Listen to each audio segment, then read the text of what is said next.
I'm Tracey Tucker, and this is Discover Flint Township, brought to you by Flint Township Economic Development Authorities, HAP Financial Plus Credit Union, Shea Automotive Group, and 103.9 The Facts. I have a special guest today for our Guaranteed Rate Business Spotlight, and I've had her here with me before. Her name is Joanie O'Sullivan-Butler, and for those of you who don't remember her, she is it owner, president? What's your official title? Owner and president. Owner Got and that right. Oh, she's on top of it. She's owner and president of John P. O'Sullivan Distributing, right? Yes. Oh my gosh. For those of you who don't know what that is, they are located on Marketplace and they distribute all of the adult beverages for our area. Not all of them, but a lot of them. So, how did you get into this? Let's start there. So, it was my father started the business, John P. O'Sullivan, hence the name. And he started in 1976. And we've been over in the township on Marketplace. We built the building in 1980, and we've been there ever since. Yeah, we love having you here, too. Yes, we love being here. And we started out with 2 counties, Genesee and Lapeer County, and we have since bought out other distributors and expanded, and we now cover 11 counties in mid-Michigan, going to Port Huron and Saginaw, and out to Gratiot County on the other end. So you've helped this business grow. I mean, when you took over, it wasn't just, sitting back and letting it, just roll. You have really expanded the business. You expanded the building itself even, right? We have. We're looking into possibly expanding again, which we'll be talking about, Tracey. I know. I'm so excited. So, and it's still a family affair. You have family that's involved in the business with you still, right? Yes. My husband and I run the business. Yeah. Now, so. Yeah, he's a super nice guy too. I've met him a couple of times, and more than a couple times, but he's a nice guy. But okay, so let's talk about. Can you talk about what brands you rep around the area? Oh, sure. So our largest brands are Miller and Coors, and then we do Sam Adams, Mike's Hard Lemonade, Pabst, and we also represent some Michigan craft beers such as Atwater, Grand Armory out of Grand Rapids, Wolverine out of Ann Arbor. Yeah, and that's awesome. Yes, so we do some local ones too. It's so fantastic to see a local business grow like you guys have done, and to see what you're able to do, and looking at the future. I know that we've talked, you're looking at another expansion, but you're trying to stay where you're at, which we love. We're glad. But we're trying to help you out there. But it poses issues, right? When you're trying to expand not only the business, but you get to a point where you're like, okay, we either got to go bigger or stop growing, right? Yes. Right. Yes. And the industry is changing so much. A lot of beer distributors are now becoming full beverage distributors, carrying non-alcoholic products. We're getting into a lot of better for you type drinks. One of the latest ones that's been really successful is called Alani Nu, and it's an energy drink. It's 0 calories. 0 sugar, and it's a lot of fitness influencers online. Oh, really? Are behind this. So totally different demographic than me. Right. So it's like the TikTok audience, but it's been doing really well, and it's especially at Target, and then Walmart just picked it up. So look for Alani Nu. And then we are also carrying a new pre-workout drink called Prime. Okay. And that's also put out by the same company, and that's doing really well too. That's cool. So now you're venturing into different types of products, not necessarily just alcohol, but alcohol-free. And we're not talking about just beer, alcohol-free beer. You're talking about like waters and energy drinks and all that kind of stuff, right? Yeah. That's awesome. So how does how did you even get involved with them? I mean, Well, we've just, Miller Coors has actually branched out into some of these non-alcohol products. They picked up Zoa, which is an energy drink that's backed by The Rock. yeah, I've heard of that. So that they started out with that, and then we've also picked up through them a really nice coffee. It's called La Colombe, and you can get that in like little cans, and there's with oat milk, with vanilla, all sorts of different flavors. So that's been really nice. So we kind of got into it on the Miller Coors end, and then have just been researching on our own, and have found some different drinks along the way. Yeah, and a lot of it doesn't have necessarily to do with that you're a beer distributor. It has to do with you're a distributor. And Right. they need the logistics. They need to know how to get stuff into the stores, get it on the shelves, and that kind of stuff. So you help them out with that. We do. So we have Dione just walked in. So we're going to get her set up. And if she has any questions for Joanie. You haven't met Joanie before, have you? I have not. All right. Well, Joanie is with us from John P. O'Sullivan Distributors, and Dione is from Guaranteed Rate, who is the sponsor of the Business Spotlight. So, Well, so very we're nice going to to meet welcome you. her in. We've just started doing this where we're trying to have our sponsors and our guests all at one time, so that if they have questions, it's not just me, asking questions that I might have asked before. But I am, logistics is a huge thing. And so these new brands, for them to get on the shelves, if they come to a distributor like yourself, it helps them get into the market better, right? And so that's kind of what they're doing, is going with known distributors.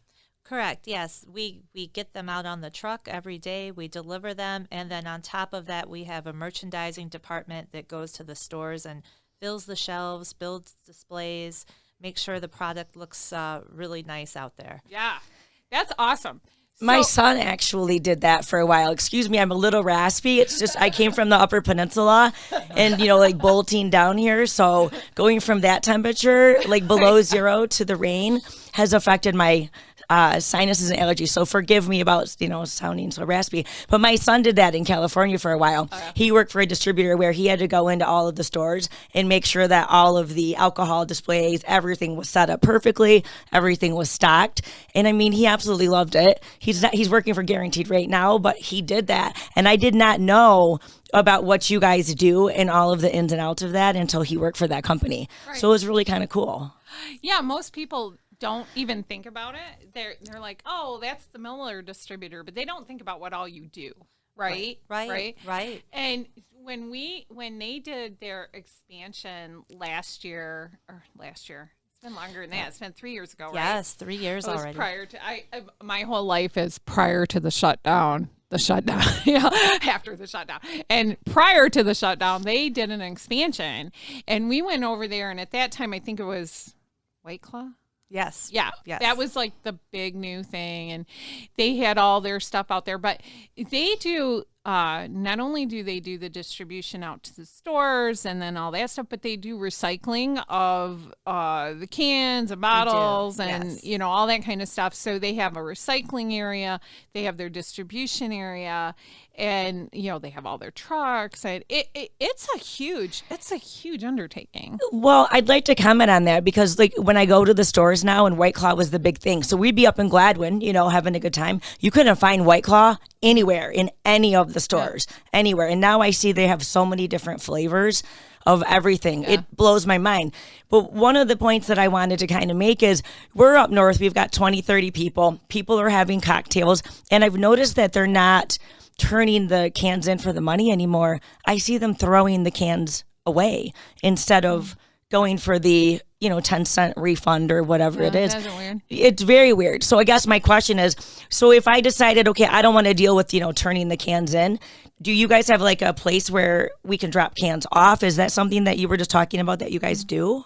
Well, it's actually been a really big issue since COVID hit and the bottle returns were shut down for such a long time. Yeah. No, there's nowhere that you can turn them into us, and we actually become under-redeemed because we initiate the deposit in the market. So when those cans do not come back, we're under-redeemed, and we're on the hook for the dime. So we have to actually send that money back to the state. So really? it's a tough. It's one of those things that, you know, the system was put back in place in 1976, and it's one of those things that really needs to be looked at, especially since COVID. That there needs to be some changes, because you're 100% correct. No, people are not as into turning back in the cans for the dimes. It's just not worth it. Worth the time and the effort. Well, and I mean, a lot of times it's a very dirty job. It is. But what I look at is this. Okay, so you've got, let's say, 100 cans at 10 cents. You know, why can't we put all of these cans in a garbage bag and donate them somewhere? Because there's enough people in need. Someone's going to return them for that money. A lot of the schools do that. I know that when my kids were in school, they always did can drives and that kind of stuff. So I have called like the school before, the Boy Scouts, Girl Scouts. A lot of times they do can drives. I had a lady that was not working during COVID, and she had just happened to stop by the house, and she's like, "Do you want your cans?" I'm like, "You know what? Take them. You can take them. The school's not functioning right now, so if you want them, you're working for it. You take them." And she did, and you know, it helped her out. It helped me out getting them out of there. You know. Well, a lot of states don't have that, you know, that refund or whatever. And so they just recycle them or whatever. And I'm like, 10 cents is 10 cents. And I'm guilty of it. Don't let me sit here on a pedestal because I can't. I'm guilty of it. Throwing them away or giving them away. But I feel like some sort of initiative needs to take place where a regular can drive, you know, instead of returning the bottles yourself, drop them somewhere so that money goes somewhere. Whether it's like back to you guys, because think about it. If no one's turning that 10 cents in, then we're not getting that deposit back, but you're still on the hook for it. That's a huge loss. Yeah, I think. It is. We're all for can drives. Every time there's a school can drive, we're like, yes, you know. So. Well, how does that work? How does it come back to you that the stuff that you've had to put the dime on that you got it back? How does that work? It depends on where they're returning. The larger chain stores like the Krogers and Walmarts, they have a different system called TAMRA, and it goes through the machines, and that's the kind UPC. of that's a little different.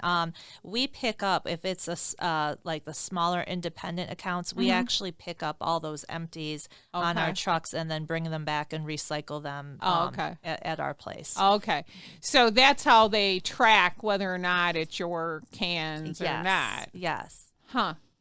I always wondered about that, how that worked. Well, I'm going to tell you, it's something that, like, once I feel like I need to be doing something differently, I'm going to be doing different things with my cans and bottles now, and everybody that I see, especially if they're at my house, they will too. There you go.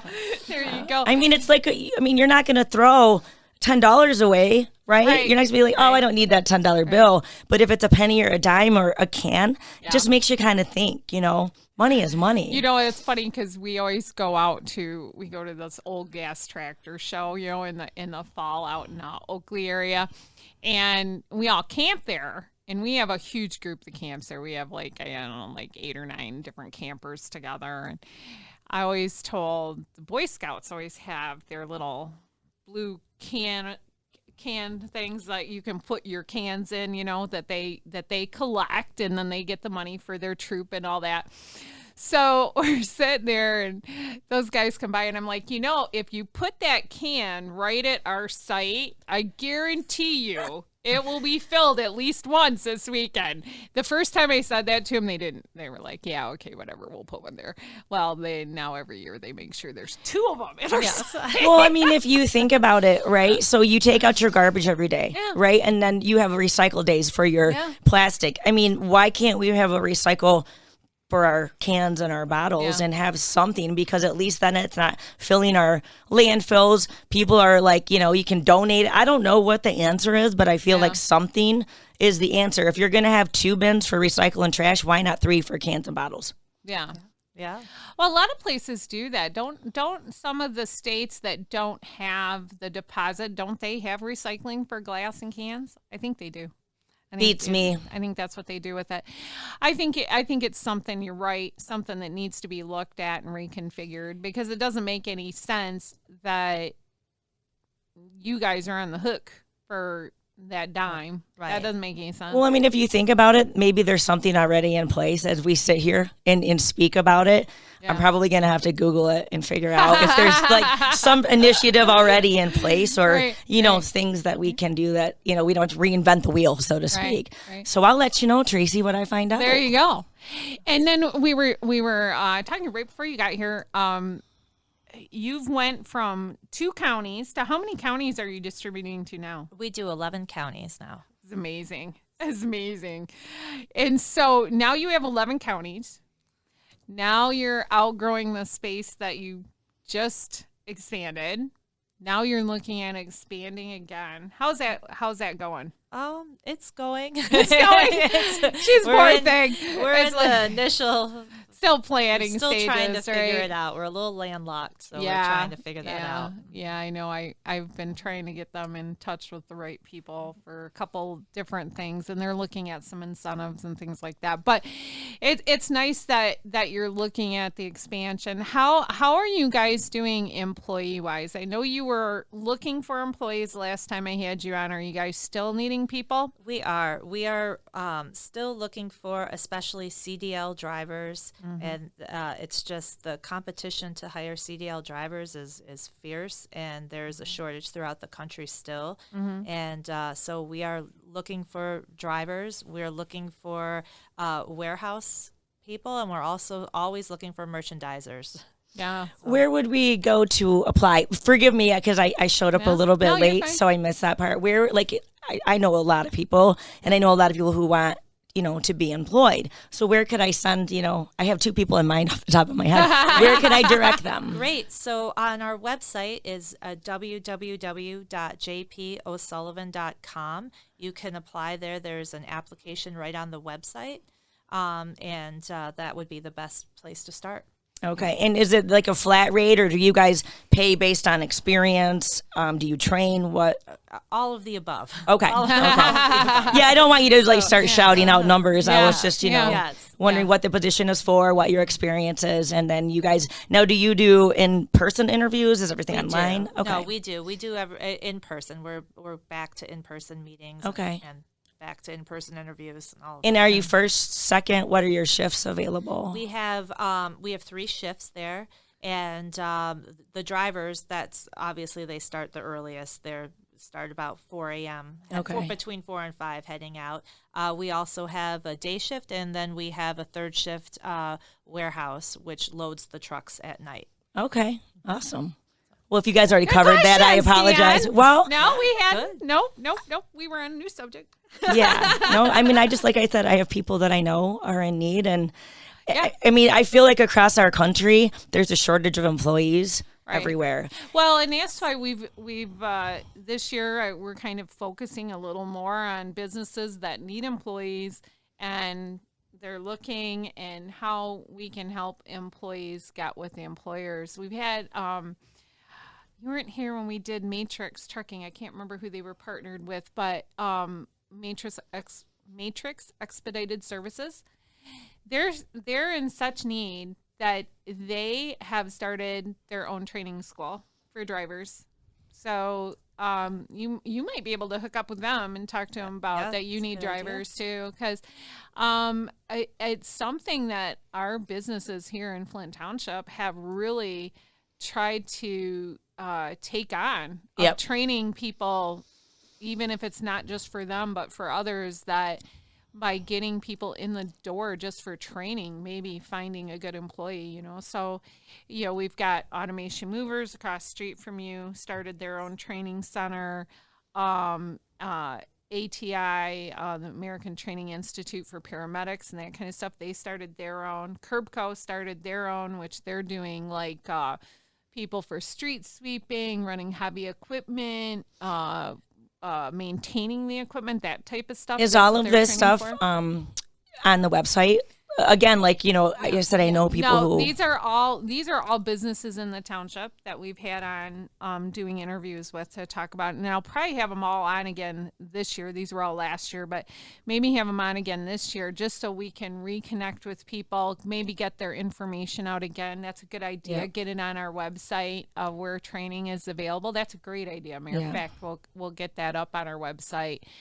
We'd like to maybe have listings for like maybe a link to your website where you have job listings available, and we can do that as well. Well, if you think about it, the way that you advertise, if, people in our community can just go to one website and say, oh, well, there's 10 different people that I can look at, what their job qualifications are, where to apply. You never know what could happen from that. One-stop shop. Yeah, we try to help the businesses. We've done them before where we've listed their stuff on Facebook. That didn't work. I didn't think all that well. It was very, it wasn't user friendly the way we were doing it. It was hard to get the listing on, and then it was hard to get it off, and all that. I think if we can create a space where they can go directly to your links, so they're interacting with you directly, I think that's a better use of time. And I think that's good. That's what I was like getting at. If you go to your, the flinttownship.org or wherever that website is, and then you have a link to your company, a link to AT, all of the other things, that might be something that could generate some That's a great employment for our county. Yeah, I mean, it's nice. We try to bring people in like Joanie and have her talk about what she's got going on and get their message out. But people listen. They might not necessarily hear the website, or they might not, whatever. So if we can help you out in any way, we'd like to do that. So, yeah, that's where we're at.